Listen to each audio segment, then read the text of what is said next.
Thank you very much for coming here today. We're at a critical moment as our nation works on the solution to our deficit and debt problem. And I'm here to say we're at a very critical moment when it comes to our nation's infrastructure. And I'm here today to shine a light on what's at stake for our nation's economy and American families if we do not resolve our transportation program. The current surface transportation bill, you probably know, expires on September the 30th. Congress must decide in the coming days which path we're going to choose. Are we going to protect jobs and put people to work? Or are we going to throw literally hundreds of thousands of people out of work in a sector, construction, that has suffered enormously during this recession? Now, the Senate is working on an approach, that is our committee, to jumpstart the economy. But we are running out of time. In contrast, the House has signaled that it intends to go in a direction that will result in overwhelming job losses in the construction sector, which, as I said, has been devastated by the economic downturn. Congressman Paul Ryan, chairman of the House Budget Committee, laid out a budget blueprint that called for a 36% cut for the nation's highway programs. That 36% cut in transportation already passed the House of Representatives. And unless their transportation committee acts to change it, that cut becomes very real. As chairman of the Environment and Public Works Committee, I have been working with Democratic and Republican colleagues to develop a bipartisan transportation proposal that will support current funding levels and create jobs by expanding TIFIA, which traditionally leverages federal dollars at a 30-to-1 ratio through an already successful program. We have reached a preliminary agreement on that bill. As you know, we put out a press release that showed that the Big Four, which include myself and Senator Inhofe, Senator Baucus, and Senator Vitter, we put out a joint statement saying that we had agreed on a framework. Now I'm here to say we've got to get it done.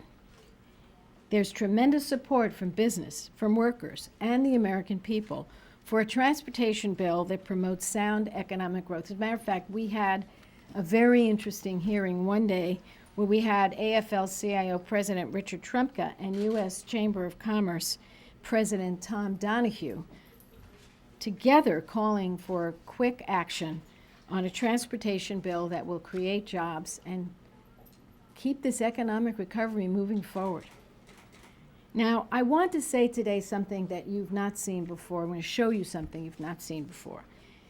All 50 states under the House budget that already passed the House would experience terrible job losses, and the consequences for families across the nation would be devastated. So the first chart I'll show you is the number. Almost 500,000 jobs would be lost, according to the DOT and the OMB, who acted on those numbers. So these are certifiable numbers. They're not plucked from a hat.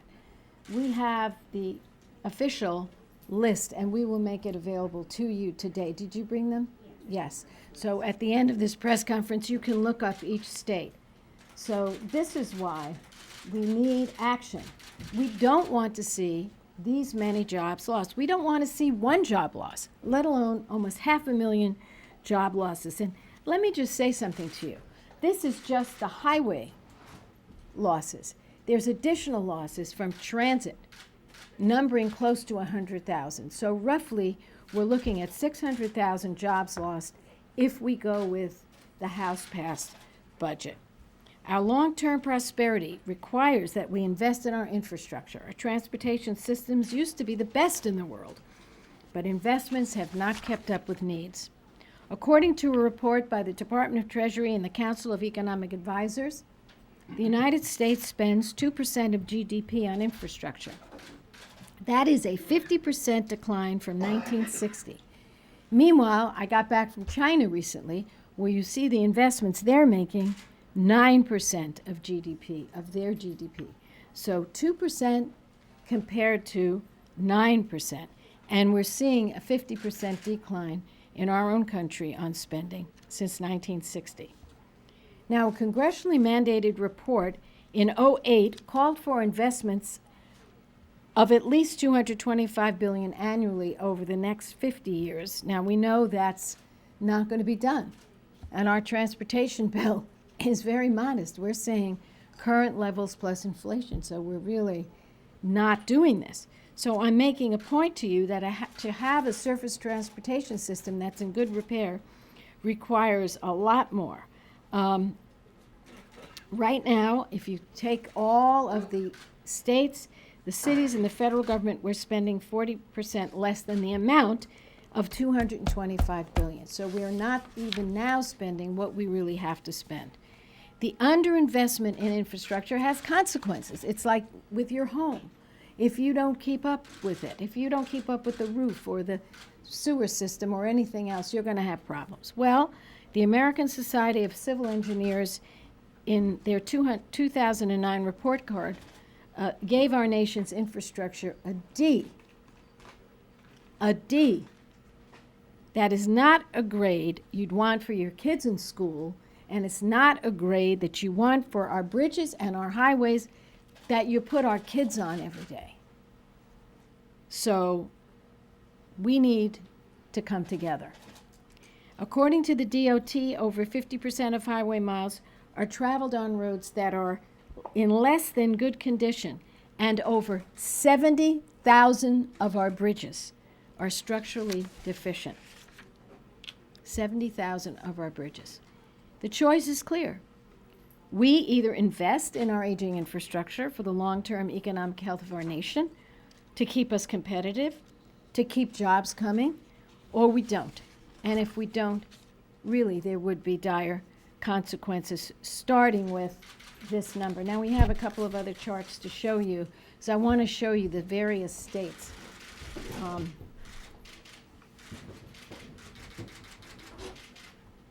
I have, starting from A, the list of the job losses, and I don't know if you could see all of these, but they're devastating. They're just devastating. In my home state, 43,000 plus jobs. We're the biggest state in the union, so we're affected more in terms of sheer numbers, but by percentages, all of these states would suffer enormously. I'll pick out a few. Illinois, 16,000. Indiana, 10,000. You could look at Michigan, 12,000. And in the little state of Maine, 2,300 jobs. There's a lot of jobs. 11,000 New Jersey, 20,000 New York. This is real. Texas, 36,000. Virginia, 11,000. Now, how does this relate to everything that we've been brought back to deal with? And the answer is pretty clear. We need an agreement. We need an agreement where both sides come together and we pick out some priorities. And the president has long said that infrastructure must be a priority. You can't be a world-class economic power if you can't move people and you can't move goods efficiently. It's as simple as that. And we're in a worldwide competition. So for all these reasons, I wanted to call you here today, and I really appreciate your being here, because people just think you can say, oh, we're going to cut 30% or 20% or 50%, and they don't really look at the ramifications. Here are the ramifications. In my home state, 43,000 families would be devastated. And the nation's bridges and highways are not going to be in any way considered safe, because we can't, with that tremendous cut, do the things we need to do to keep up with our needs. So, and I'll give you another image. I don't think we brought these here today, but in one of our hearings, we looked at the unemployment rate among construction workers before this would kick in. And it filled up 20 Super Bowl stadiums of unemployed workers. So I want you to imagine what that looks like. 20 Super Bowl stadiums full. That's 2 million unemployed construction workers before this kind of thing hit. This is not the time to add another 600,000 job loss. We don't have to do it. We need to come to an agreement, and we need to make sure that we invest in our infrastructure. So here's where we stand. Our committee is going to be marking up a bill, and we're going to be marking up a bill in a couple of weeks. We are very hopeful this will be a bipartisan bill. We are working very, very hard to see that it does. Again, we're looking at a bill that essentially freezes the current levels. It's current levels plus inflation. That's it. We are now looking at a 2-year bill, and we have really worked hard to streamline our bill, to bring to the table what both sides feel is important for today's challenges. And so I'm very hopeful that the bill that we mark up will be a bipartisan bill. We're hoping to move forward in that fashion, and I'm happy to take any questions that you might have. Yeah. And please say who you are and who you're with. Andrew Herzog, CNSnews.com. Mm-hmm. Do you believe that the senior officials responsible for the Fast and Furious program from the ATF? Oh, I'm not answering. I'll talk to you later about that. I'm just here to talk about transportation, but thank you for the question. Yeah. Hi, Josh Mitchell with Dow Jones Wall Street Journal. What is the exact size of the 2-year bill that you're looking at, and how would you plug this? Because there would still be a Sure. shortfall, right? So Yes. where would you find the money to plug that? Yes, I will tell you. We're looking at a 2-year bill. It would be current spending plus inflation, or about, is it 60 billion? 109 over 2 years. And we would be short $6 billion a year. Now, there are various ways to get to that. We've talked to finance, and they're very optimistic. But I want to just give you an idea that I have. Since this is a very strong priority for the nation, you can't be a great economic power without investing in the infrastructure. So here's where we are. We are now spending $12 billion a month in Iraq and Afghanistan. We need $12 billion over 2 years. We are winding down those wars. It seems to me there's a lot of funding available for this. It's a very small amount compared to what we're spending every month. Let me reiterate. We're spending $12 billion a month in Iraq and Afghanistan.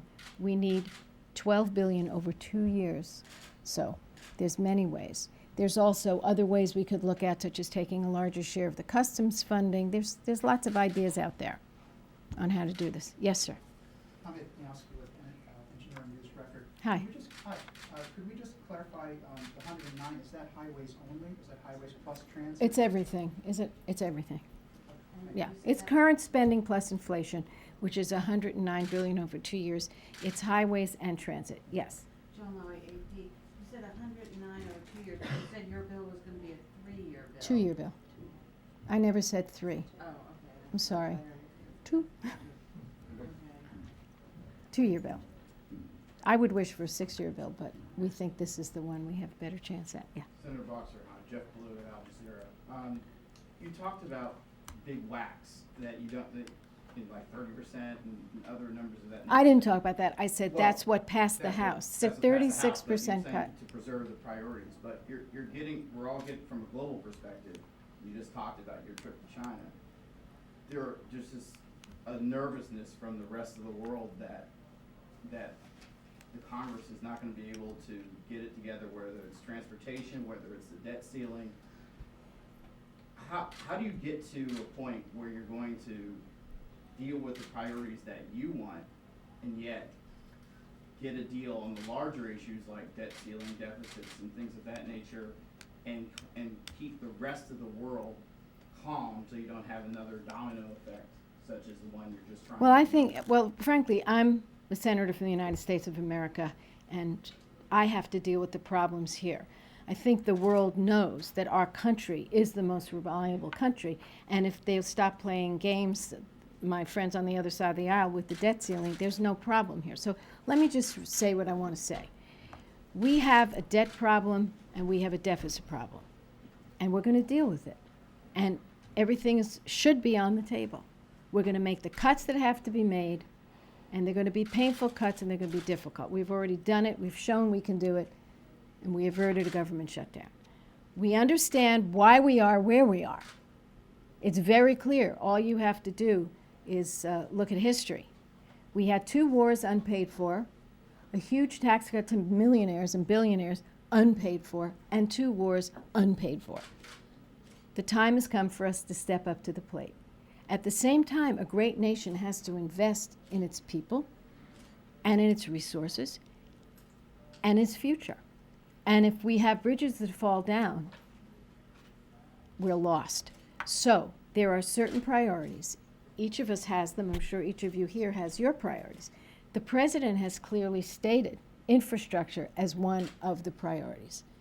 And I agree. And I believe my Republican friends that I work with here agree. And we're just here today, I am, to call attention to these facts, that if we don't move forward with a transportation bill, and we get to the September 30th and we've run out of authorization, this is the effect. And this is unacceptable. It isn't going to do one thing to strengthen our economy. And we have to invest, and we have to work, and we have to come together. Yeah. Alison Steen with Streets Blog. Are there still disagreements related to the bill, perhaps about an infrastructure bank or funding for bike and pedestrian use? Well, we're really down to the wire, and I think we're getting extremely close. I don't think, let me put it this way, I don't see major disagreements at all. I think the big decision on the part of the Republicans right now is, do they want to work toward a bipartisan bill? And I hope that they will. Yes, sir. Dennis Moore from Bonfire. Are not the current levels of funding inflated, if you will, by the IRA, the stimulus? No. And if you went No. back to pre-stimulus, would you not? We don't get- count, no, the stimulus is off to the side.